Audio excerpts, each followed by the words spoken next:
रामायण काल में जहाँ एक तरफ रावण, कुंभकर्ण और मेघनाद जैसे शक्तिशाली राक्षस थे, वहीं उनसे युद्ध करने के लिए श्री राम, लक्ष्मण जैसे पराक्रमी योद्धा भी थे। लेकिन इनके अलावा वानर सेना में भी कई ऐसे महान योद्धा थे जिनकी ताकत का कोई मुकाबला नहीं था। आज हम इस वीडियो में वानर सेना के सबसे शक्तिशाली वानर योद्धाओं के बारे में बात करेंगे, इसलिए वीडियो को अंत तक ज़रूर देखिए। चैनल में आपका स्वागत है। अगर आपको हमारे वीडियो पसंद आते हैं तो कृपया चैनल को सब्सक्राइब करें और वीडियो को लाइक ज़रूर करें, इससे हमें और अच्छी वीडियो बनाने की प्रेरणा मिलती है। आइए अब वीडियो की ओर चलते हैं। नंबर 7 पर आते हैं मैंद और दुविंद। मैंद और दुविंद वानर सेना के बहुत ही वीर योद्धा थे। रामायण के अनुसार ये दोनों अश्विनी कुमारों के पुत्र माने जाते हैं। लंका के युद्ध में इन्होंने श्री राम की सेना की बहुत मदद की थी।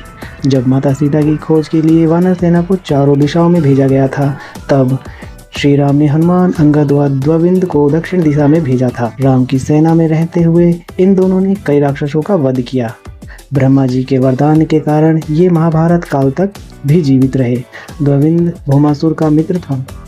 जब श्री कृष्ण ने भौमासुर का वध किया तब द्विविद बहुत ही क्रोधित हो गया। उसने कई नगरों और गांवों में उत्पात मचाना शुरू कर दिया। वह पहाड़ों को तोड़ देता था और नगरों को नष्ट कर देता था। अंत में भगवान बलराम ने उनका वध करके उसका आतंक समाप्त किया। 5वें और 6ठे स्थान पर आते हैं नल और नील। नील को विश्वकर्मा का पुत्र और नल को अग्निदेव का पुत्र माना जाता है। दोनों ही बहुत ही शक्तिशाली और साहसी थे।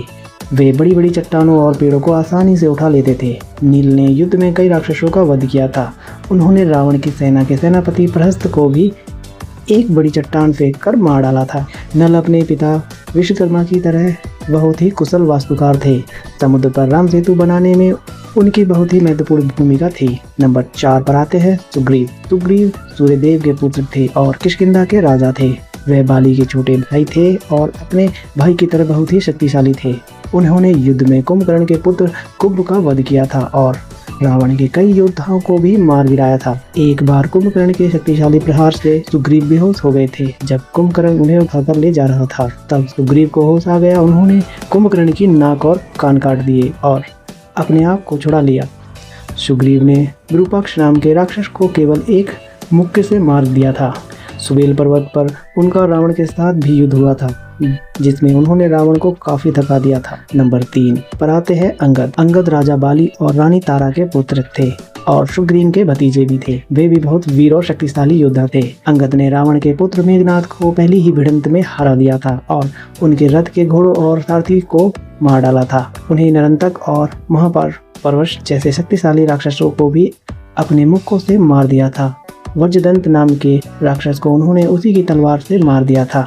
रामचरितमानस के अनुसार जब श्री राम ने अंगद को दूर बनाकर रावण के पास भेजा तब अंगद ने रावण की सभा में अपना पैर जमा दिया था और सभी राक्षसों को चुनौती दी, लेकिन कोई भी उनका पैर हिला नहीं पाया। नंबर 2 पर आते हैं बाली। बाली इंद्रदेव के पुत्र थे और बहुत निडर तथा शक्तिशाली योद्धा थे। उन्होंने अपने अपार बल के लिए जाना जाता था। बाली को अपने पिता इंद्र से एक स्वर्ण हार मिला था जो युद्ध में उनकी शक्तियों को बढ़ाता था। बाली ने मायावी नाम के एक शक्तिशाली राक्षस को मार डाला था। इसके बाद उन्होंने दुविंद नाम के राक्षस के विशाल शरीर को उठाकर कई योजन दूर फेंक दिया था।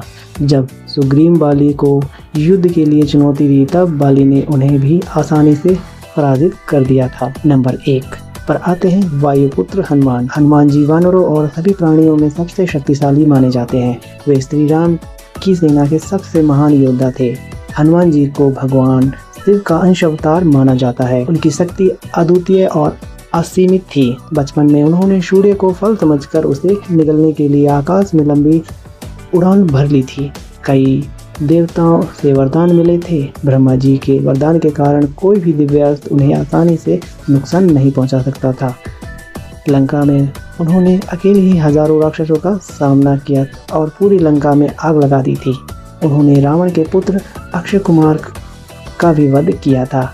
जब मेघनाद ने उन पर ब्रह्मास्त्र का प्रयोग किया तब हनुमान जी ने ब्रह्मास्त्र का सम्मान करते हुए स्वयं को बंधन में रहने दिया।